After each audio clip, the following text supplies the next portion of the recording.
الحمد لله رب العالمين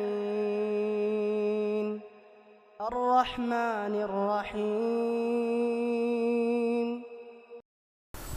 الحمد لله رب العالمين وبه نستعين على أمور الدنيا والدين والصلاة والسلام على أشرف الأنبياء والمرسلين وعلى آله وصحبه أجمعين أما بعد. Saudaraku yang dimuliakan Allah Subhanahu wa taala, di antara nikmat Allah yang sangat besar yang diberikan kepada manusia adalah nikmat lisan. Nikmat ini sangat agung. Allah Subhanahu wa taala mengingatkan kita tentang nikmat ini dalam firman-Nya, "Alam naj'al lahu 'ainain wa lisanan wa syafatain wa hadainahun najdain." Bukankah kami memberi kepada mereka dua mata, wa lisanan wa syafatain, lisan dan dua bibir, wa hadainahun najdain, dan kami telah menunjukkan mereka dua jalan. Syekh Abdurrahman As-Sa'di, beliau menafsirkan 3 ayat tadi. Beliau menjelaskan, beliau berkata bahwa 3 ayat tersebut menyebutkan tentang 2 kelompok nikmat yang diberikan kepada manusia, yaitu nikmat duniawi dan nikmat diniyah. Kalimat yang mengatakan alam naj'al lahu 'ainain wa lisanan wa syafatain, ini adalah kelompok nikmat dunia. Kemudian kalimat yang mengatakan wa hadainahun najdain, ini adalah kelompok nikmat diniyah, yang 2 nikmat ini sangat besar yang diberikan kepada manusia.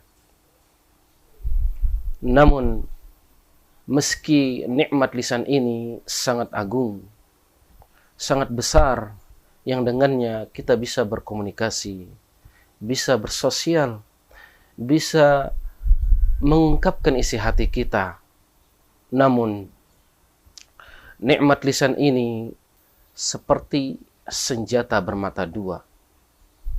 Satu sisi ia bisa kita gunakan untuk melakukan hal-hal ketaatan kepada Allah Subhanahu wa taala. Namun sisi yang lain, manusia menggunakannya juga untuk bermaksiat kepada Allah, melakukannya untuk mengikuti langkah-langkah syaitan. Maka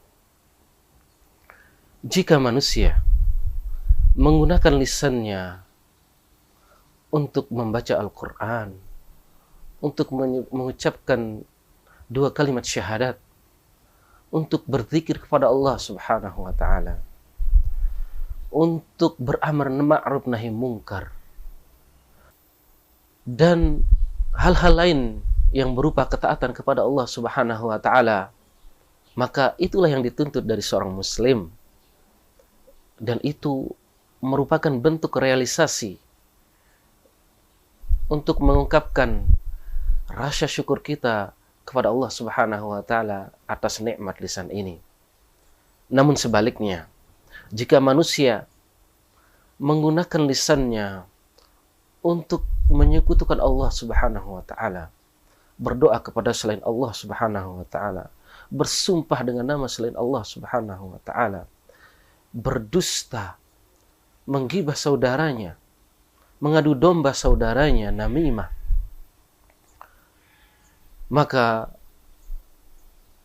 itu sangat diharamkan oleh Allah Subhanahu wa taala dan bentuk mengkufuri nikmat Allah Subhanahu wa taala atas nikmat lisan ini. Maka begitulah nikmat lisan ini. Seorang hamba bisa diangkat derajatnya oleh Allah Subhanahu wa taala karena sebab lisannya. Namun satu sisi seorang hamba juga bisa terjerumus ke dalam api neraka jahanam karena sebab lisannya. Rasulullah Shallallahu Alaihi Wasallam mengingatkan kita dalam sabdanya. Beliau bersabda, Innal abda la yatakallamu bil kalimati min ridwanillah la yulqi biha balan yarfa'allahu biha darajat wa innal abda la yatakallamu bil kalimati min sakhatillah la yulqi biha balan yahwi biha jahannam. Sungguhnya seorang hamba apabila berkata satu kalimat yang mengandung keridhaan Allah Subhanahu wa taala, walaupun ia tidak menganggapnya penting ungkapan itu, maka Allah akan angkat derajatnya. Namun sebaliknya, apabila seorang hamba berkata dengan satu kalimat yang mengandung murka Allah Subhanahu wa taala, walaupun perkataannya itu dia tidak anggap penting, maka dengan sebab itu Allah akan mensungkurkan dia ke dalam neraka Jahannam wal'iyadzu billah. Rasulullah sallallahu alaihi wasallam juga bersabda dalam hadis lain, beliau berkata, Innal abda la yatakallamu biha Innal abda la yatakallamu bil kalimati la yara biha ba'san yahwi biha sab'ina kharifan finnar. Sesungguhnya seorang hamba apabila ia berkata dengan satu kalimat yang ia tidak anggap bahaya perkataannya itu, maka Allah akan mensungkurkan ia ke neraka Jahannam. Ia akan sungkurkan ia ke dalam neraka Jahannam selama 70 tahun. Wal'iyadu billah. Maka saudara-saudaraku yang dirahmati Allah Subhanahu wa taala, menjaga lisan adalah sesuatu keharusan bagi kita. Karena tidak menjaga lisan itu bahayanya amatlah dahsyat. Ancamannya adalah neraka Jahannam. Rasulullah sallallahu alaihi wasallam pernah bersabda kepada Mu'ad, "Ya Mu'ad, kuffa 'alaika hadza." Wahai Mu'ad, tahan lisanmu ini. Mu'ad berkata kepada Nabi, "Ya Nabi Allah, wahai Nabi Allah, awa inna la mu'akhaduna bima natakallamu bih." Apakah kita akan diazab dengan apa yang telah kita ungkapkan? Kata Rasulullah sallallahu alaihi wasallam, "Thaqilatka ummuka ya Mu'ad." Semoga engkau kehilangan ibumu wahai Mu'ad. Wa hal yakubbun nasu fin nari ala wujuhim aw ala hanahjirihim illa hasaidu alsinatihim. Wahai Mu'ad, bukankah manusia disungkurkan di atas wajahnya ke dalam neraka Jahannam melainkan karena sebab lisannya? Namun Rasulullah sallallahu alaihi wasallam juga memberikan kabar gembira bagi seorang hamba yang menjaga lisannya, yang berhati-hati dengan lisannya. Rasulullah sallallahu alaihi wasallam bersabda, "Man yadmanu li ma baina lihyaihi wa ma baina rijlaihi admanu lahul jannah." Barang siapa yang menjamin untukku apa yang berada di dua rahangnya dan apa yang berada di dua kakinya, maka aku akan jamin surga baginya. Maka inilah kabar gembira kepada kita dan motivasi bagi kita untuk menjaga lisan kita dan untuk hati-hati menggunakan lisan kita, karena afatul lisan atau petaka lisan sangatlah banyak di sekitar kita, sangatlah banyak terjadi di sekitar kita. Di antara afatul lisan yang pertama atau afatul lisan, petaka lisan yang pertama adalah menyekutukan Allah Subhanahu wa taala. Syirik kepada Allah Subhanahu wa taala, berdoa kepada selain Allah Subhanahu wa taala, bahkan bersumpah dengan nama selain Allah Subhanahu wa taala. Rasulullah sallallahu alaihi wasallam juga pernah bersabda, "Man halafa li ghairillah faqad kafara aw asyrak." Barang siapa yang bersumpah dengan nama selain Allah, maka sungguh ia telah kafir atau ia telah musyrik. Jamaah kaum muslimin, saudara-saudariku yang semoga dirahmati oleh Allah Subhanahu wa taala. Petaka lisan yang kedua adalah ghibah, yaitu engkau membicarakan atau menyelekkan saudaramu di belakangnya dengan sesuatu yang ia benci. Rasulullah sallallahu alaihi wasallam pernah bersabda, "Atadruna mal ghibah?" Apakah engkau tahu apa ghibah itu? Qalu, para sahabat berkata, Allahu wa rasuluhu a'lam. Allahu wa rasuluhu a'lam. Allah dan Rasulnya yang lebih tahu. Maka Rasulullah SAW bersabda, Qal, dzikruka akhaka bima takrah. Engkau menyebut saudaramu dengan sesuatu yang ia benci. Faqila, maka dikatakan kepada Rasulullah SAW, Afara'aita in kana fi akhi ma aqul. Bagaimana menurutmu wahai Rasulullah apabila apa yang aku katakan kepada saudaraku itu benar adanya? Faqala, maka Rasulullah SAW bersabda, in kana fihi ma taqul. Apabila apa yang aku katakan, apa yang kamu katakan itu benar adanya pada saudaramu, faqad aktabtahu, maka sungguh engkau telah menggibahnya. Wa illam yakun fihi ma taqul. Namun apabila apa yang engkau katakan kepada saudaramu itu tidak benar, faqad bahattahu, maka sungguh engkau telah berdusta dengannya. Maka inilah dosa ghibah yang sangat banyak terjadi di zaman sekarang ini, terutama di sosial media yang kita lihat sangat gampang sekali orang menggibah saudaranya. Padahal Allah Subhanahu wa taala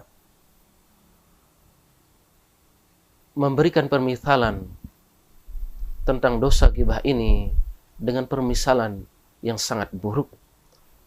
Allah Subhanahu wa taala berfirman, "Ya ayyuhalladzina amanu ijtanibu katsiran minadh-dhann inna ba'dadh-dhanni itsmun wa la tajassasu wa la yaghtab ba'dukum ba'dha ayuhibbu ahadukum ay ya'kula lahma akhihi maitan fakarihtumuh wattaqullaha innallaha tawwabur rahim."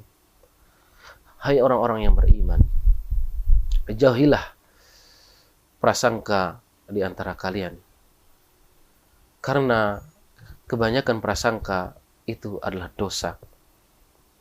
Dan jangan kalian mencari-cari kesalahan orang lain. Dan jangan kalian saling menggibahi.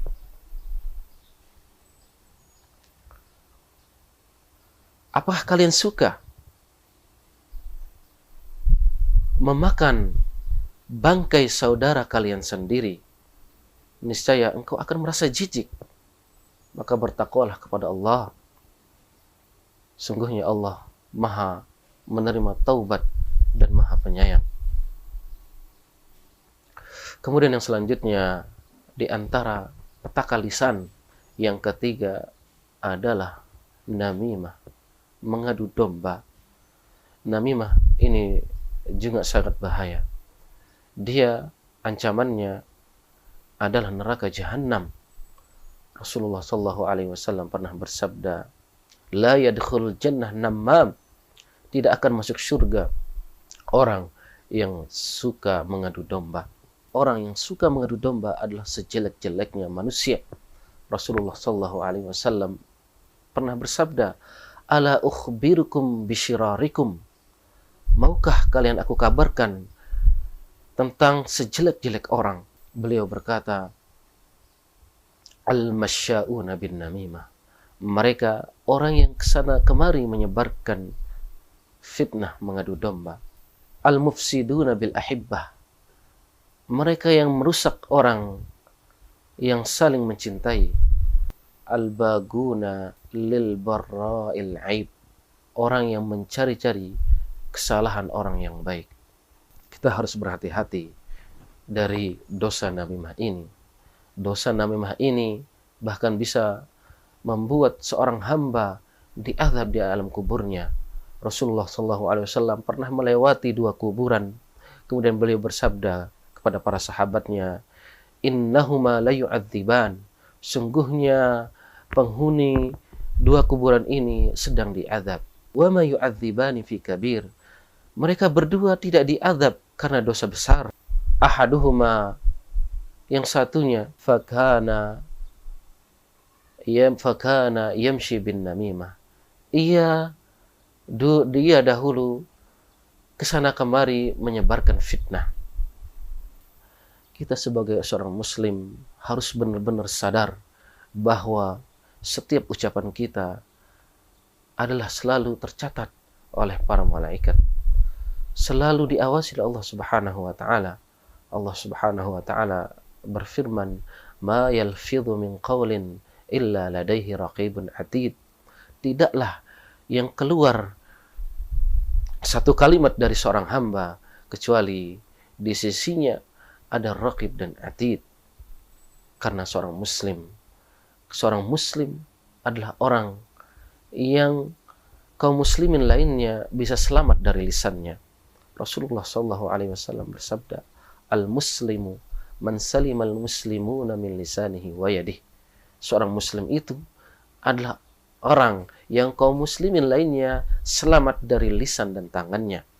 Maka harus benar-benar kita menjaga lisan kita. Seorang sahabat pernah berkata, seandainya ada sesuatu yang harus dipenjarakan, maka pertama yang harus dipenjarakan adalah lisan kita. Semoga kita semua dijaga oleh Allah Subhanahu wa taala dari afatul lisan, dijaga oleh Allah Subhanahu wa taala dari penyakit-penyakit lisan. Itulah yang dapat kami sampaikan pada kesempatan kali ini. Semoga ada arti dan manfaatnya.